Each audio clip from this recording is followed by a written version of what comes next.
সামাজিক যোগাযোগ মাধ্যমে ছড়িয়ে পড়া ভাইরাল ভিডিও নিয়ে প্রতিক্রিয়া জানিয়েছেন সাতক্ষীরা ৪ আসনের সংসদ সদস্য ও জামাতে ইসলামের নেতা গাজী নজরুল ইসলাম।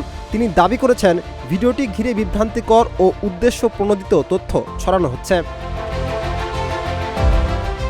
মঙ্গলবার নিজের ভেরিফাইড ফেসবুক পেজে দেওয়া এক পোস্টে গাজী নজরুল ইসলাম জানান, গত ১৩ জুলাই রাজধানীর মগবাজারে দ্বিতীয় স্ত্রীর বাবা মোহাম্মদ মাসুম বিল্লার ব্যবসায়িক কার্যালয়ে তিনি তার ২ স্ত্রীকে নিয়ে যান। সেখানে অবস্থানকালে তার গাড়ি চালক ও দ্বিতীয় স্ত্রীর মামা ওবায়দুল্লাহ কয়েকজন অপরিচিত ব্যক্তিকে নিয়ে কক্ষে প্রবেশ করেন। তাকে জিম্মি করে ১ লাখ টাকা আদায় করা হয় এবং পরে আরও ১ লাখ টাকা দাবি করা হয় বলে অভিযোগ করেছেন তিনি।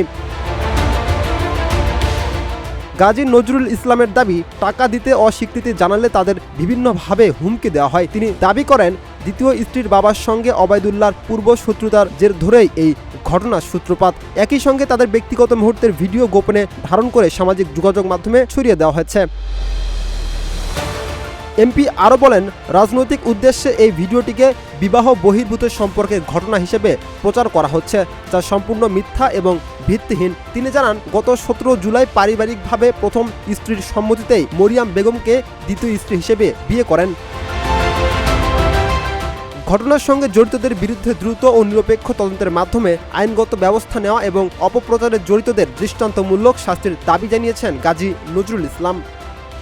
রাকিব হাসান, ইত্তেফাক নিউজ।